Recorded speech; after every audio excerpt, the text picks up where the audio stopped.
Good morning, YouTube. Matt and Roy back once again. Well, second live stream, 2 days in a row. Not a planned one, and I kind of like doing this spontaneous live streams every once in a while.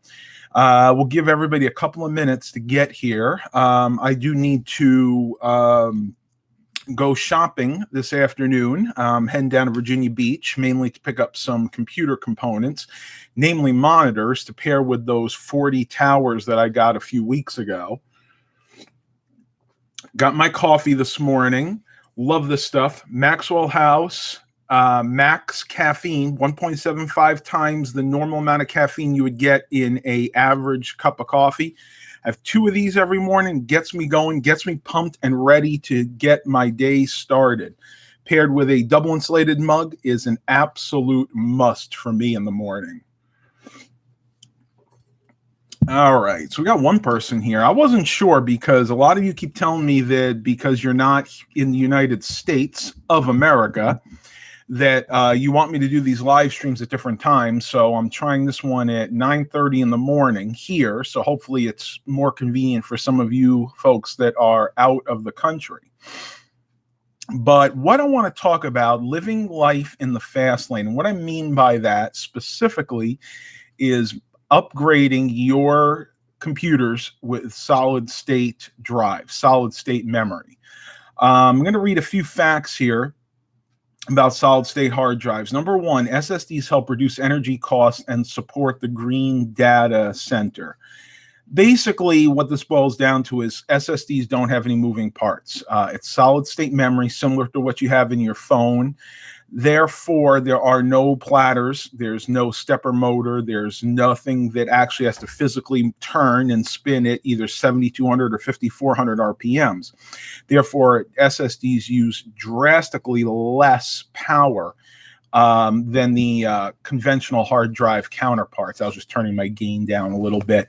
Why is that important? Well, not only important for saving the environment, but especially if you have a laptop with a conventional hard drive in it. Those hard drives get hot and they will over time degrade your laptop. It'll actually make your laptop last a lot less time than it normally would. If you just I need another cup. I need another sip of coffee here. Hang on, guys and gals.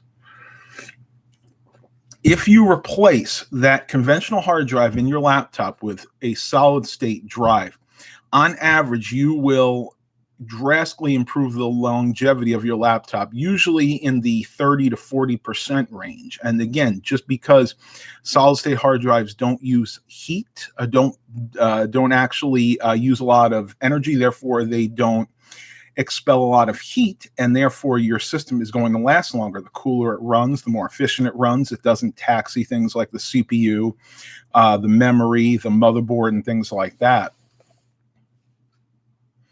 Stephen Barber, oh boy, wants a 2020 GMC Yukon, and he likes big. He ain't buying it though. I would never buy, and we can talk a little bit about that too. I would never, ever buy a new vehicle, any new vehicle. There's just way too much technology in them. If you watch Scotty Kilmer's channel, he will tell you that buying a new vehicle is one of the dumbest things that you can do. The minute you drive it off that lot, you lose about 30% of the value of it. And chances are within the first year or two, you are going to need to get some major work done on it. Now, granted, it'll be under warranty, but as the years go by, usually warranties are like 100,000 miles, maybe 4 or 5 years. If you keep it that long, once it's out of warranty, all bets are off. And in the long run, you are actually going to lose a lot of money. It's always better to buy pre-owned vehicles. Certified pre-owned vehicles are a good option, though even there you tend to pay a lot more for them. I personally buy all my vehicles for the most part third party, so off of Facebook Marketplace, Craigslist, things like that. Although I will tell you, the 2005 GMC Yukon Denali XL that I purchased was actually from a dealership, but the Buick and my Tahoe were private party purchases, and I would always recommend going that route. Okay. Here's number two. And this is maybe a little bit outdated because it's really catching up. And that is when it comes to price slash capacity, hard drives are still first choice. That is true. SSDs are per gigabyte much more expensive. That's why whenever I build a computer or rebuild a computer, I always set it up this way. I have something like a 240 gig and sometimes maybe only a 120 gigabyte SSD drive. I use that as a boot drive, and then I incorporate a conventional hard drive as a slave, and that would be what we call a data drive. So the bulk of the data is stored on the conventional memory, the conventional hard drive, whereas the boot partition, in other words, Windows, and maybe files that they access on a regular basis can also be stored on there. And that's really the way you want to do it. That's the most cost effective. And when you think about it, it actually makes a lot of sense because the majority of people now, what they're doing is online. It's over the web. So they're checking Google Docs, they're checking their Gmail account or their Hotmail account or their Yahoo account. They're watching YouTube videos. I mean, heck, I know a lot of my clients honestly don't even need Microsoft Office anymore, at least installed on their computer, because they use Google Docs or they use the online version of it. So since everything nowadays, for the most part, is being done online, there isn't a lot of need to have really large amounts of really fast, accessible storage. Therefore, a conventional hard drive for storing things like pictures, documents, movies is perfectly fine. And that is the way you really want to do it. That's how you're going to maximize your build cost. Because if you go with something like a 2 terabyte SSD, I mean, I'll just pull it up real quick and I'll give you a price on that. A 2 terabyte solid state hard drive is going to run you on average about $250.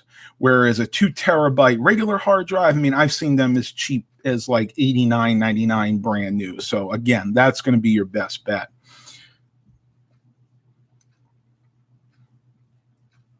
Number three is just talking about latency, and that is true. Again, solid state memory is a lot more efficient, lot less latency. We've pretty much covered that already. Number four is interesting because a lot of people forget about this. With SSDs, almost all of them are the laptop size. In other words, 2.5 inch, not 3.5, unlike what a desktop computer uses. But it's not really a big deal because with solid state hard drives, you can actually mount them almost anywhere. I usually use double-sided mounting tape, the Super Glue brand one, and I'll mount it either a lot of times to the bottom of the case.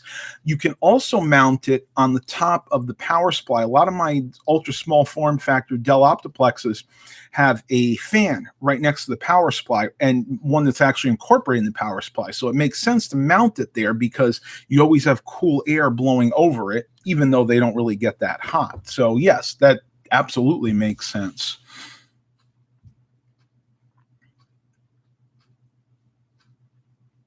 Yeah, I'm gonna skip over some of these. A lot of these are outdated. I apologize. I thought I got an up-to-date article, but apparently I didn't. The next one, they're talking about the write operations of SSDs are complex and therefore slower.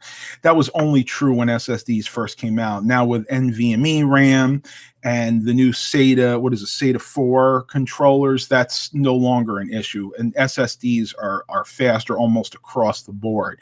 And if you want to test that theory, you can download Crystal Disk Mark, which tests the speed, read and write speed of SSDs and hard drives. And not only does it test the synchronous data, but does the asynchronous. It does a whole bunch of different types of tests, and pretty much every single test it does, the SSDs are far, far faster than the conventional hard drives.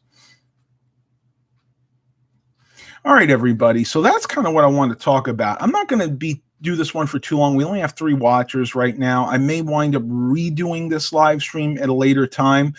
I just wanted to see if we had a lot of people come. I know we got 3 people here. So what do you guys want to ask? Do you have any questions you want to ask me? Anything that maybe you're a little confused about? Doesn't necessarily have to be about the solid state hard drives. It can be about anything. I'll give you guys a minute if you want to post a little comment up there. Oh, it is so good. I'm telling you. Best coffee I've ever had, the Maxwell House Max Caffeine, it's called. They have two different ones. They have the 1.75, which is the one I use, and then they have the 2 times, which is double the amount of caffeine that normal coffee has. I don't know why they decide to do that. I mean, to me, there's not that much difference between 1.75 and 2, but that's just the way they decided to do it. And they're not the easiest to find either. I actually get those from the 5 and 10 discount groceries in Afton, New York. Check that out if you're ever in Afton. Mike and Jen, the owners, great people. They give you great prices. As a matter of fact, I'm not sure if he still has them in, but when I got these, I think I was paying $1.99 for a pack of 16 K-cups. Fantastic deal.